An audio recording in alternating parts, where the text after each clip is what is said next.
Esse vai ser o único vídeo sobre o livro de Apocalipse que você precisará assistir. Você aprenderá sobre todos os capítulos do livro de uma forma que você nunca viu. Até o final do vídeo, você não será mais o mesmo. Há muito tempo, na ilha de Pátimos, um homem chamado João, servo de Deus, recebeu uma revelação extraordinária sobre o que aconteceria no futuro. Deus enviou seu anjo para revelar esses eventos a João, que testemunhou a palavra de Deus e o testemunho de Jesus Cristo.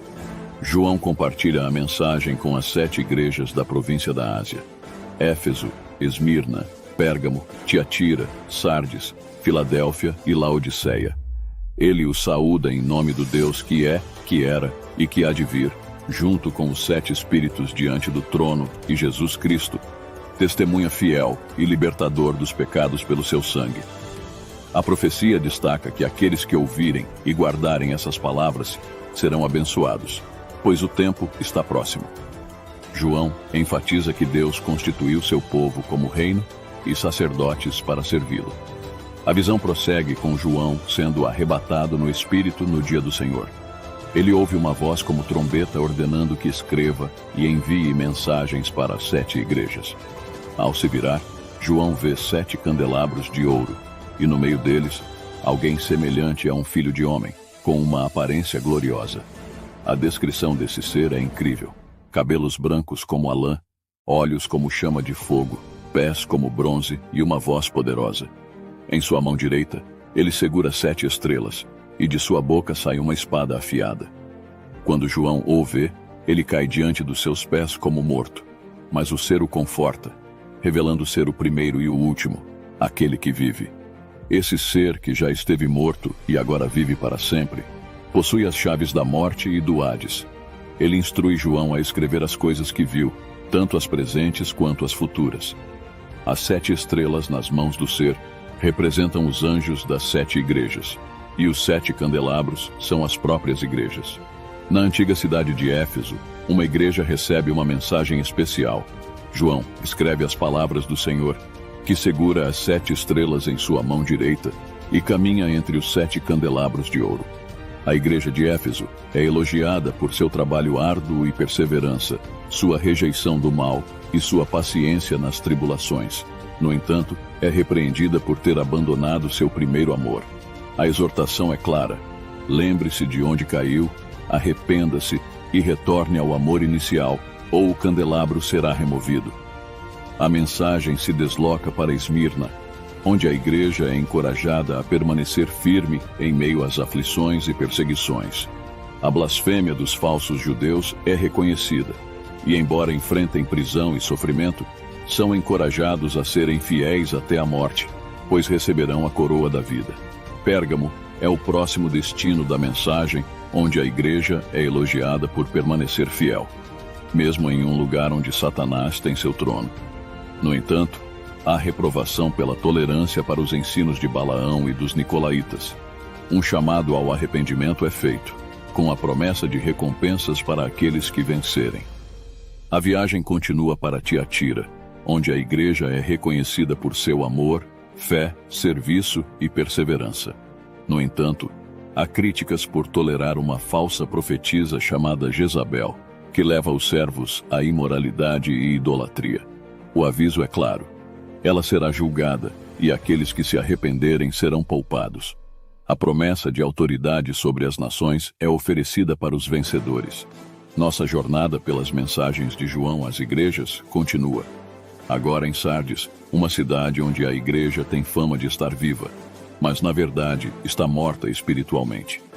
O alerta é claro: fortaleça o que resta e esteja atento, ou será surpreendido como um ladrão na noite. A promessa é dada para os que permanecerem fiéis. Andarão com o Senhor vestidos de branco, e seus nomes não serão apagados do livro da vida. Em Filadélfia, uma igreja com pouca força física, mas que guarda a palavra do Senhor e não nega seu nome, é elogiada. Uma porta aberta é colocada diante dela, e Deus promete proteção da hora da provação que virá sobre o mundo. A exortação é clara: retenha o que tem para que ninguém tome a sua coroa. O vencedor será feito uma coluna no santuário de Deus, com seu nome escrito sobre ele. Finalmente chegamos a Laodiceia, onde a igreja é repreendida por sua mornidão espiritual. Não sendo fria nem quente, são comparados a algo prestes a ser vomitado. A mensagem é clara. Reconheçam sua verdadeira condição e comprem de Deus ouro refinado no fogo, roupas brancas para cobrir a nudez e colírio para enxergar. O Senhor está à porta batendo, esperando ser convidado para entrar. A promessa é dada ao vencedor: sentar-se com o Senhor em seu trono. Essas mensagens revelam a importância da vigilância espiritual, da fidelidade e do arrependimento. Cada igreja é chamada a ouvir o que o Espírito diz e a responder à voz do Senhor. Enquanto João contemplava as mensagens para as igrejas, uma experiência extraordinária aguardava. Ele testemunhou uma porta aberta no céu, e uma voz como trombeta o convidou a subir e ver o que aconteceria futuramente. Imediatamente, João foi envolvido pelo Espírito e viu um trono no céu, onde alguém estava assentado. A figura no trono era gloriosa, semelhante a jaspe e sardônio, cercada por um arco-íris esmeralda. Ao redor do trono, 24 anciãos vestidos de branco, com coroas de ouro, estavam assentados em outros 24 tronos. Relâmpagos, vozes e trovões emanavam do trono, enquanto 7 lâmpadas de fogo, representando os 7 Espíritos de Deus, ardiam diante dele. Um mar de vidro, claro como cristal, estava à frente do trono.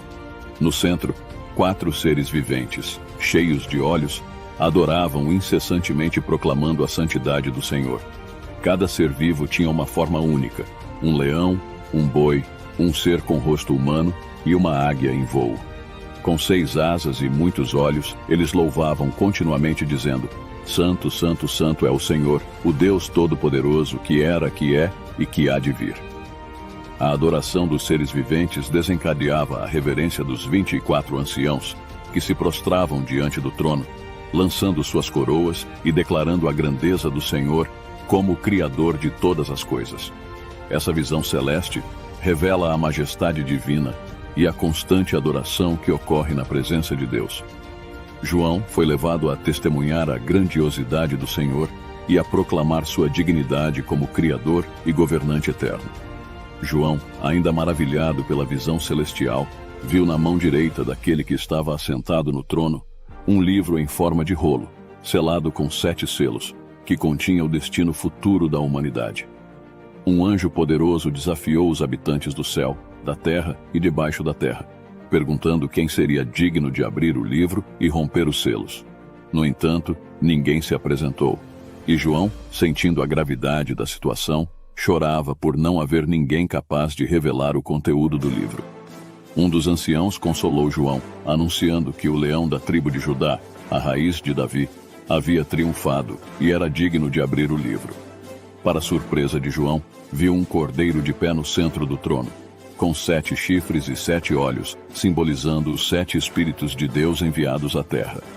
O cordeiro, que parecia ter estado morto, recebeu o livro da mão direita daquele que estava assentado no trono. Em um gesto de adoração, os 4 seres viventes e os 24 anciãos se prostraram diante do cordeiro, segurando harpas e taças de ouro cheias de incenso, simbolizando as orações dos santos. Um cântico de louvor encheu o ambiente, reconhecendo a redenção pelo sangue do cordeiro e proclamando que ele comprou para Deus pessoas de todas as tribos, línguas, povos e nações, constituindo-as como reino e sacerdotes. A visão se ampliou com a participação de anjos que circundavam o trono, os seres viventes e os anciãos, entoando um coro de adoração ao Cordeiro. Todas as criaturas nos céus, na terra, debaixo da terra e no mar, juntaram-se ao cântico, reconhecendo a grandiosidade daquele que está assentado no trono e do Cordeiro, atribuindo-lhes louvor, honra, glória e poder para todo o sempre. Os 4 seres viventes confirmaram com um amém, e os anciãos prostraram-se em adoração. Após a adoração ao Cordeiro, João testemunhou a abertura dos selos que continham eventos significativos para o futuro. Cada selo revelava uma parte do plano divino. No abrir do primeiro selo, um cavalo branco surgiu, e seu cavaleiro, coroado e empunhando um arco, representava a vitória. Era o início de um ciclo de eventos determinados a trazer triunfo. O segundo selo trouxe um cavalo vermelho, com um cavaleiro que recebeu poder para tirar a paz da terra, incitando conflitos e guerras. Ao abrir o terceiro selo, um cavalo preto apareceu, simbolizando escassez e carestia. O cavaleiro segurava uma balança, indicando a medida rigorosa de alimentos e a necessidade de cuidado com os recursos. O quarto selo revelou um cavalo amarelo, com o cavaleiro chamado Morte, seguido de perto pelo Hades. Receberam poder sobre uma parte da terra para provocar mortes por diversas formas, como espada, fome, pragas e animais selvagens. Ao abrir o quinto selo, João viu as almas daqueles que foram mortos por causa da palavra de Deus. Clamavam por justiça, e cada um recebeu uma veste branca, sendo instruídos a esperar até que se completasse o número dos que deveriam ser martirizados. O sexto selo trouxe um cataclismo cósmico com um grande terremoto, o escurecimento do sol e a lua tornando-se vermelha. Estrelas caíram do céu, e o céu se recolheu como um pergaminho. Diante desses eventos assustadores, as pessoas, desde reis até escravos, buscaram refúgio nas cavernas, temendo a ira divina. Em sua angústia, clamavam as montanhas e rochas para que os escondessem da face daquele que estava assentado no trono e da ira do Cordeiro. Reconheciam que o grande dia da ira havia chegado, questionando quem seria capaz de suportar tal juízo. O cenário estava pronto para a continuação das revelações divinas e o desdobramento do destino final da humanidade. Após a visão dos eventos cósmicos, João testemunhou 4 anjos nos cantos da terra, segurando os ventos da destruição. Antes que a terra fosse danificada, outro anjo, com o selo do Deus vivo, pediu que esperassem até que os servos de Deus fossem selados. O número selado era 144.000, representando 12.000 de cada tribo de Israel. Um sinal de proteção divina estava sobre eles. Então, uma visão gloriosa se desdobrou diante de João. Uma multidão incontável, proveniente de todas as nações, tribos, povos e línguas, estava diante do trono e do Cordeiro, vestida de branco e segurando palmas. Eles clamavam em alta voz, reconhecendo a salvação pertencente a Deus e ao Cordeiro. Todos os anjos, anciãos e seres viventes ao redor do trono prostraram-se em adoração, reconhecendo a grandiosidade de Deus. Um dos anciãos questionou João sobre a identidade dessa multidão vestida de branco. A resposta veio: eram aqueles que passaram pela grande tribulação, purificando suas vestes no sangue do Cordeiro. Agora, estavam diante do trono, servindo a Deus continuamente. O Cordeiro no centro do trono seria o pastor que os guiará a fontes de água viva, e Deus enxugará todas as lágrimas de seus olhos. E assim, a visão profética de João revelou a promessa de paz e consolo para aqueles que permaneceram fiéis, apesar das adversidades. Com a abertura do sétimo selo, uma pausa solene encheu os céus por cerca de meia hora.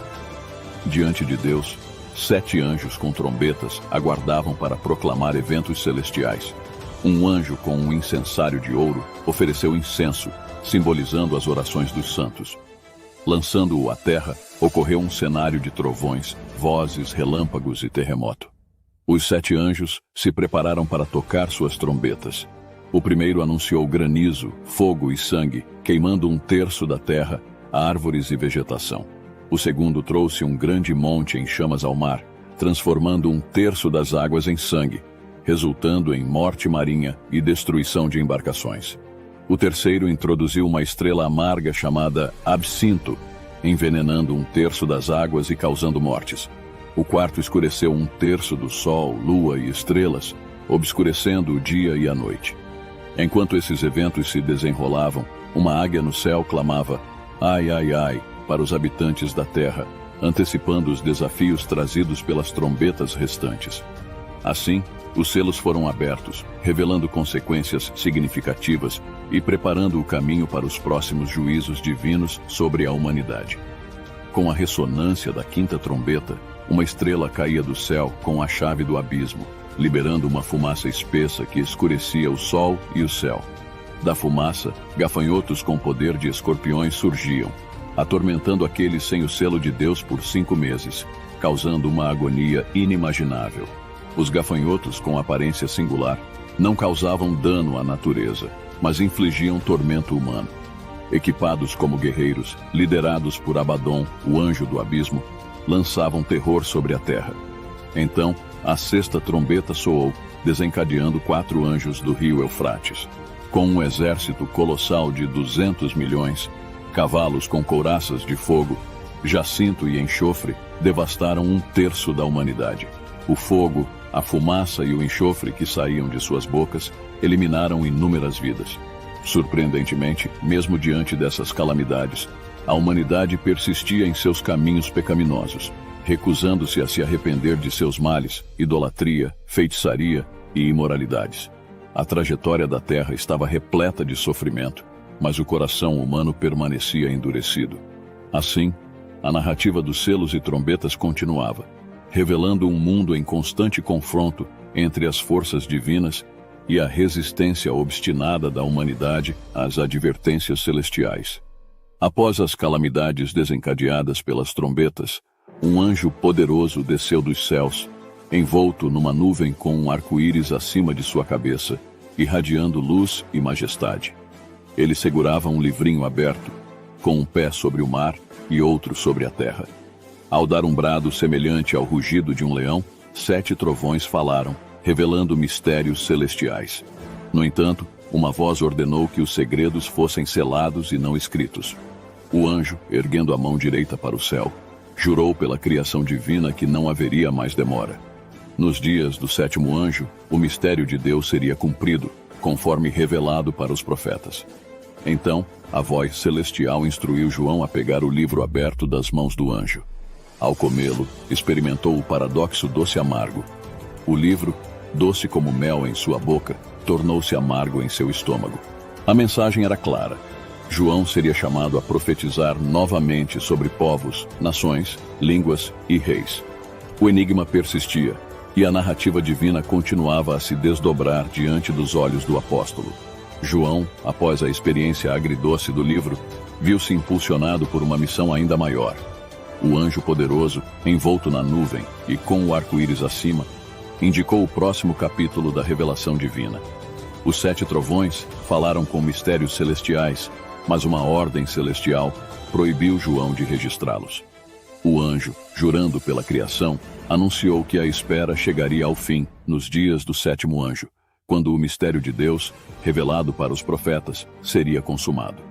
Enquanto João contemplava os desdobramentos das trombetas celestiais, um sinal extraordinário se manifestou nos céus. Uma mulher vestida do sol, com a lua sob seus pés e uma coroa de 12 estrelas sobre a cabeça. Ela estava prestes a dar à luz, mas um dragão vermelho de 7 cabeças e 10 chifres, com coroa sobre elas, preparava-se para devorar seu filho. A mulher deu à luz um filho destinado a governar com cetro de ferro, sendo arrebatado para junto de Deus. A mulher, em fuga, refugiou-se no deserto, preparado por Deus, onde seria sustentada por 1260 dias. Nos céus, uma guerra se desencadeou entre Miguel e seus anjos e o dragão e seus seguidores. O dragão, identificado como o diabo ou Satanás, foi derrotado e lançado à terra. Uma voz dos céus proclamou a vitória, destacando que a salvação, o poder e o reino de Deus haviam chegado. Apesar da derrota celestial, o dragão voltou sua ira para a mulher e passou a perseguir sua descendência, aqueles que seguiam os mandamentos de Deus e permaneciam fiéis a Jesus. A terra, simbolicamente, interveio, engolindo as águas do rio que o dragão lançou contra a mulher. A narrativa prossegue com a ira do dragão, posicionando-se na areia do mar para travar uma batalha contra o restante da descendência fiel. A luta entre as forças celestiais e os desafios terrenos intensificava-se, revelando mais camadas do épico conflito entre o bem e o mal. Enquanto os eventos celestiais se desenrolavam, João testemunhou a ascensão de uma besta do mar, portadora de 10 chifres e 7 cabeças adornadas com coroas blasfemas. A besta, uma mescla de leopardo, urso e leão, recebeu poder, trono e autoridade do dragão. Uma das cabeças da besta aparentemente sofreu um ferimento mortal, mas, surpreendentemente, esse ferimento foi curado, deixando o mundo perplexo e levando muitos a seguirem a besta. Adoraram não apenas a besta, mas também o dragão, que lhe conferiu autoridade. Essa besta proferia palavras arrogantes e blasfêmias, além de ter autoridade para agir por 42 meses. Seu discurso incluía blasfêmias contra Deus e amaldiçoava aqueles que habitam nos céus. Ela guerreava contra os santos e prevalecia sobre eles, exercendo autoridade sobre todas as tribos, povos, línguas e nações. Todos os habitantes da terra, exceto aqueles cujos nomes estavam escritos no livro da vida do Cordeiro, adoravam essa besta. A mensagem de João enfatizava a necessidade de perseverança e fidelidade dos santos, mesmo diante de adversidades. Além disso, uma segunda besta surgiu da terra, com aparência de cordeiro, mas falando como dragão. Esta besta atuava em nome da primeira, levando os habitantes da terra a adorarem a besta ferida que miraculosamente revivera. Realizava sinais e milagres, incluindo a capacidade de fazer descer fogo do céu. Esta segunda besta ordenou a criação de uma imagem em honra à primeira besta e deu vida a essa imagem, forçando as pessoas a adorá-la sob ameaça de morte. A marca da besta, seja na mão direita ou na testa, tornou-se uma imposição universal para controlar transações comerciais. João então revelou um enigma: o número da besta, que é 666. Enquanto as forças do mal tentavam impor sua dominação, uma visão gloriosa se desdobrava diante dos olhos de João.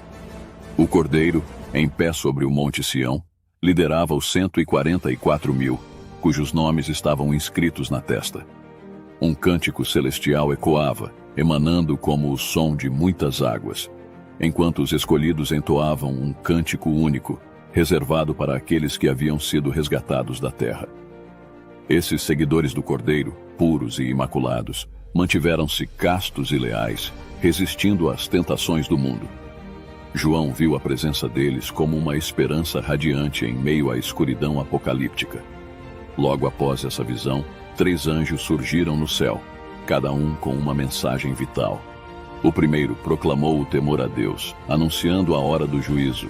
O segundo anunciou a queda da grande Babilônia, a entidade corrompida que seduzira as nações. O terceiro advertiu sobre as terríveis consequências para aqueles que adorassem a besta e aceitassem sua marca. A voz celestial ecoava, incentivando a perseverança dos santos que permaneciam fiéis aos mandamentos de Deus e a Jesus. Então, uma nova visão se manifestou. Um ser semelhante a um filho de homem, coroado e segurando uma foice afiada, estava pronto para a colheita. Um anjo, saindo do santuário celestial, instruiu-o a colher a terra madura. Uma segunda foice foi trazida para colher as uvas da videira da terra, simbolizando o juízo final. O cenário épico culminou na cena impressionante do lagar da ira de Deus, onde as uvas foram esmagadas, resultando em uma corrente de sangue que se estendeu por uma distância surpreendente. Enquanto a narrativa apocalíptica se desdobrava, João testemunhou outro sinal nos céus: 7 anjos, portadores das últimas pragas que completariam a ira de Deus. Diante de um cenário impressionante, um mar de vidro misturado com fogo, os vencedores sobre a besta, sua imagem e o número do seu nome, estavam de pé. Seguravam harpas divinamente concedidas e entoavam cânticos de louvor. O cântico reverberava a grandiosidade das obras de Deus e sua justiça inquestionável. Os redimidos proclamavam a santidade do Senhor, antevendo um tempo em que todas as nações se curvariam diante dele. Então, uma visão celestial revelou a abertura do santuário nos céus, o tabernáculo da aliança. Vestidos em linho puro e resplandecente, os 7 anjos portadores das pragas receberam taças de ouro, simbolizando a ira de Deus. Um dos 4 seres viventes entregou essas taças para os anjos, enquanto o santuário se enchia da fumaça da glória de Deus. Um tempo de espera permeou o cenário celestial, indicando que ninguém poderia entrar no santuário, até que as 7 pragas fossem totalmente derramadas. A tensão aumentava, preparando-se para o clímax final, quando a ira divina se manifestaria em sua plenitude sobre a terra.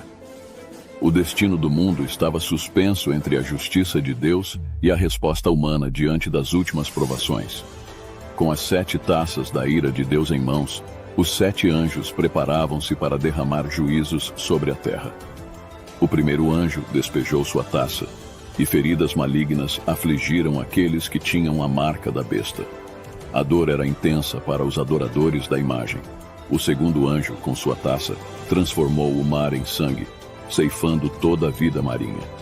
Os rios e fontes também foram atingidos, tornando-se sangue diante da justiça divina. Uma voz celestial proclamou a justiça de Deus, retribuindo à humanidade conforme suas ações. A terceira taça trouxe o ardor do sol sobre os homens que, mesmo atormentados, recusaram-se a se arrepender. O quarto anjo despejou sua taça, concedendo ao sol poder para queimar os homens com fogo, mas, em sua obstinação, blasfemaram contra Deus. A quinta taça mergulhou o reino da besta em trevas, trazendo sofrimento e maldições. No entanto, a humanidade, em seu tormento, persistiu em blasfemar contra Deus. A sexta taça secou o rio Eufrates, preparando o caminho para os reis orientais. 3 espíritos imundos, semelhantes a rãs, saíram da boca do dragão, da besta e do falso profeta, realizando sinais para reunir os reis para a batalha em Armagedon. Neste momento crucial, uma advertência ressoou. Eis que venho como ladrão, feliz aquele que permanece vigilante. Os reis foram reunidos para o grande dia do Deus Todo-Poderoso. O sétimo anjo derramou sua taça no ar, e uma voz proclamou: está feito.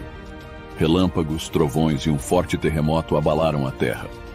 A grande cidade foi dividida, e as cidades das nações desmoronaram. Deus manifestou seu furor sobre a Babilônia. As ilhas fugiram, as montanhas desapareceram, e do céu, pedras de granizo caíram sobre os homens. A praga era terrível, mas a humanidade, em sua rebeldia, blasfemou contra Deus. O cenário apocalíptico atingiu seu ápice, e a ira divina se manifestou em toda a sua magnitude. Enquanto as 7 taças da ira de Deus foram derramadas, um dos anjos que as segurava aproximou-se de João, oferecendo-lhe uma visão do julgamento da grande prostituta. Esta mulher, sentada sobre muitas águas, simbolizava a corrupção e sedução que envolviam os reis da terra. O anjo conduziu João em espírito para um deserto, onde testemunhou uma mulher montada numa besta vermelha, coberta de blasfêmias, com 7 cabeças e 10 chifres. Seu esplendor era marcado por vestes de púrpura, adornos de ouro, pedras preciosas e um cálice cheio de impurezas. Na testa da mulher lia-se o título misterioso: Babilônia, a Grande, a mãe das prostituições e das práticas repugnantes da terra. Ela estava embriagada com o sangue dos santos, causando assombro a João. O anjo, percebendo a perplexidade de João, explicou o mistério da mulher e da besta. A besta que existiu e voltará do abismo é também o 8º rei, sendo um dos 7. As 7 cabeças representam 7 colinas e 7 reis, com 5 já tendo caído, um existindo e outro por vir. Os 10 chifres são reis que darão poder à besta. No ápice da história, esses reis guerrearão contra o Cordeiro, mas ele, o Senhor dos Senhores, prevalecerá com seus chamados, escolhidos e fiéis. As águas onde a prostituta está sentada simbolizam povos e nações. Os 10 chifres, junto com a besta, voltarão-se contra a prostituta, levando-a à ruína. Deus inspirou-lhes o desejo de cumprir seu propósito, alinhando-se para dar à besta o poder de reinar, até que se cumpram as palavras divinas. A mulher representa a grande cidade que governa sobre os reis da terra. A narrativa revela o desfecho da trama, onde a sedução e a corrupção finalmente enfrentam seu julgamento divino.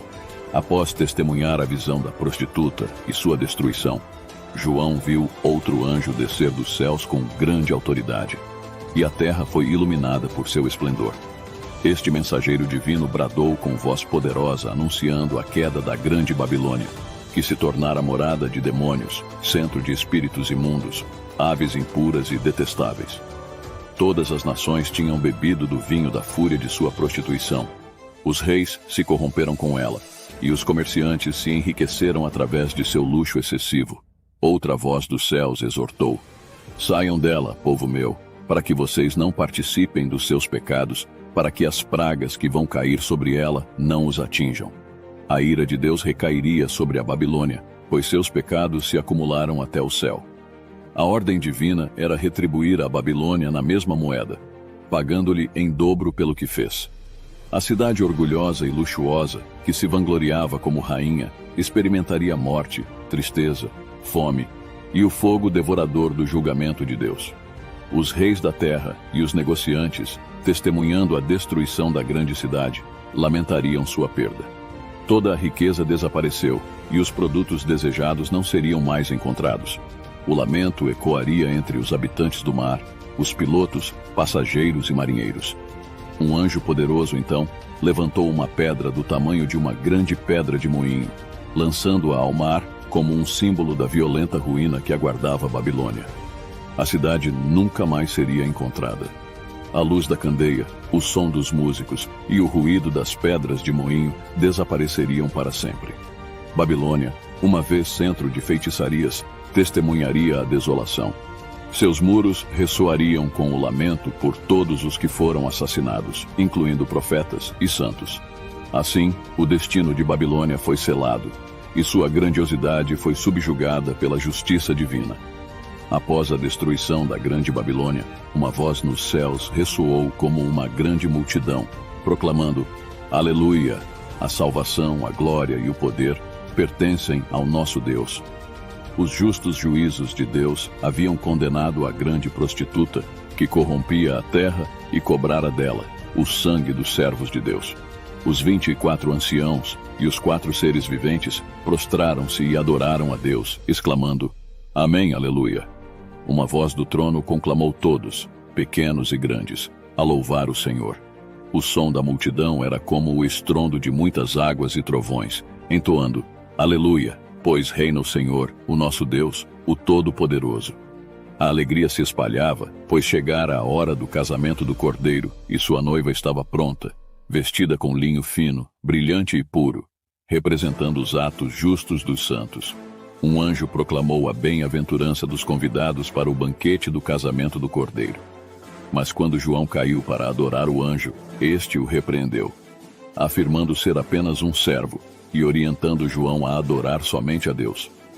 Então, João viu os céus abertos, e diante dele apareceu um cavalo branco, cujo cavaleiro se chamava Fiel e Verdadeiro. Este cavaleiro julgava e guerreava com justiça, com olhos como chamas de fogo, muitas coroas na cabeça e um manto tingido de sangue. Seu nome era a Palavra de Deus. Os exércitos celestiais o seguiam, vestidos de linho branco, montados em cavalos brancos.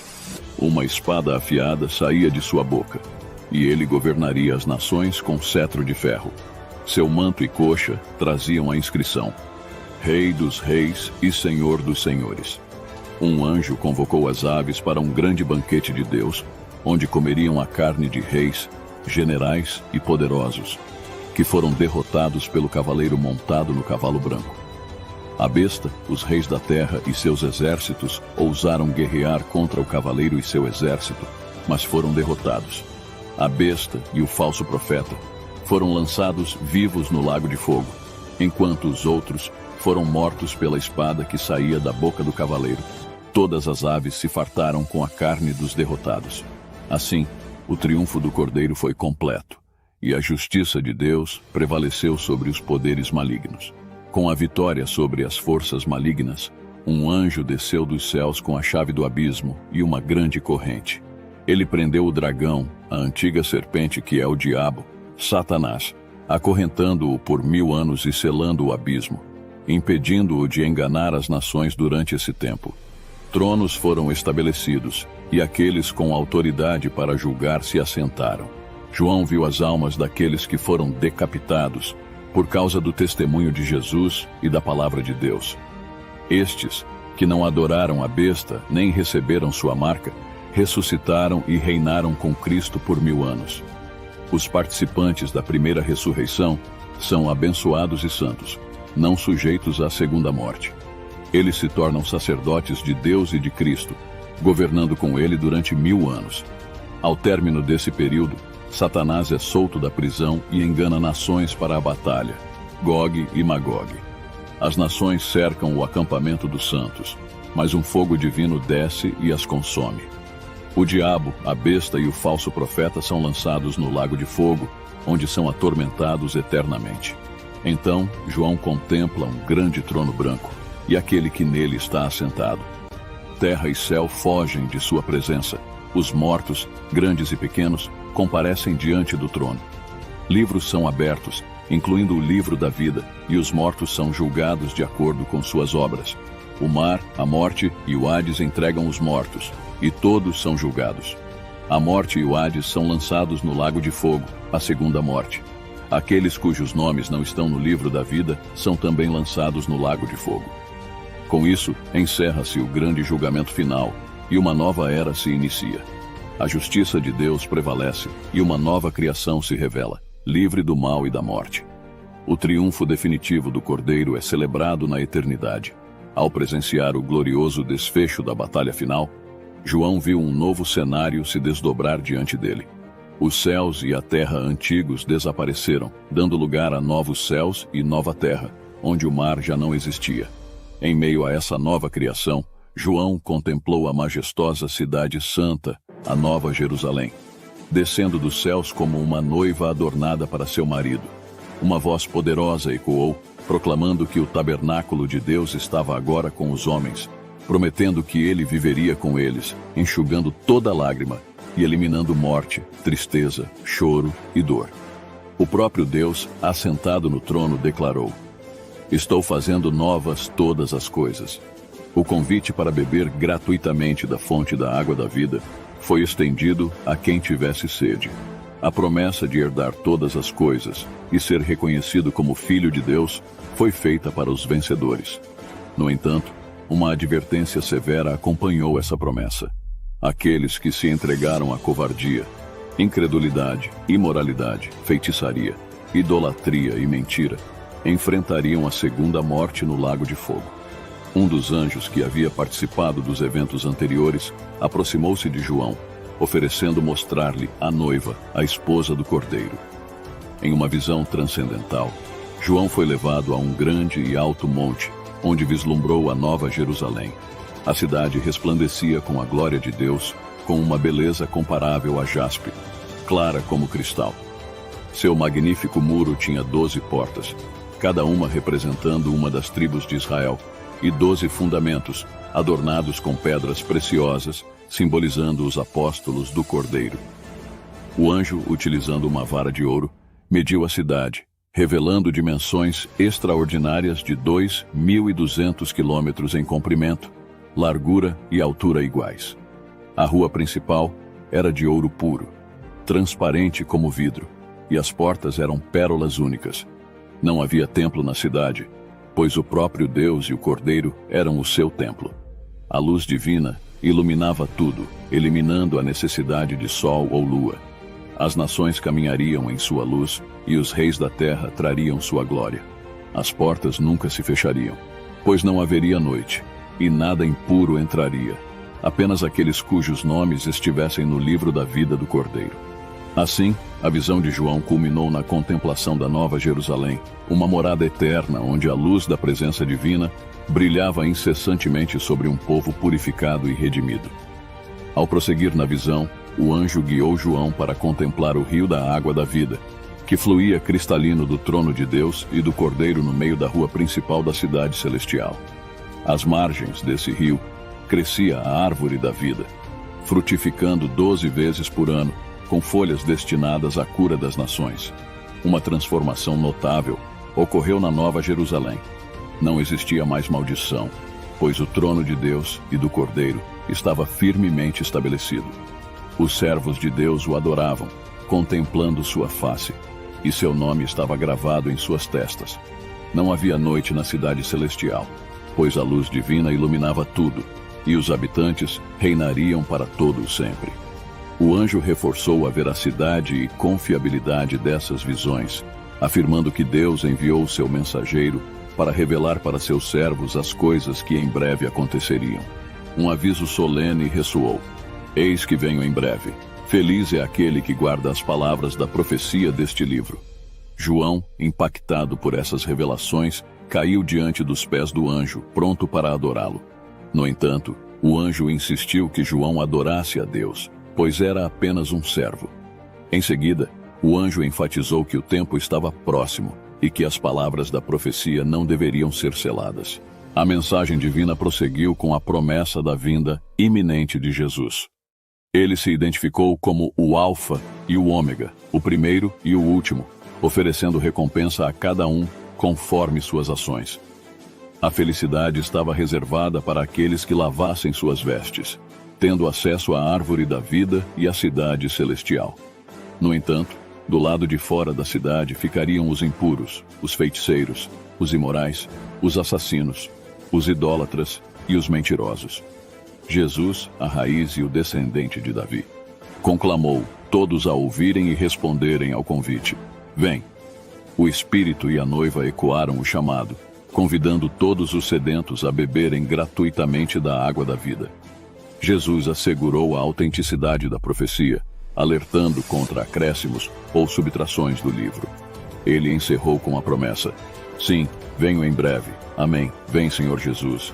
E assim, a visão de João culminou com a promessa da vinda gloriosa de Jesus, envolvida pela graça que ele desejava conceder a todos. O anseio pela chegada do Senhor ecoou como um hino de esperança, encerrando a revelação divina. Assim termina o livro de Apocalipse. Agora eu te pergunto, você quer viver na glória com Jesus ou quer ser condenado com a besta no inferno? Arrependa-se de seus pecados, recebe Jesus como seu Senhor e Salvador, para que você possa alcançar a coroa da vida e viver no novo céu e nova terra. Deus abençoe, curta o vídeo e se inscreva no canal.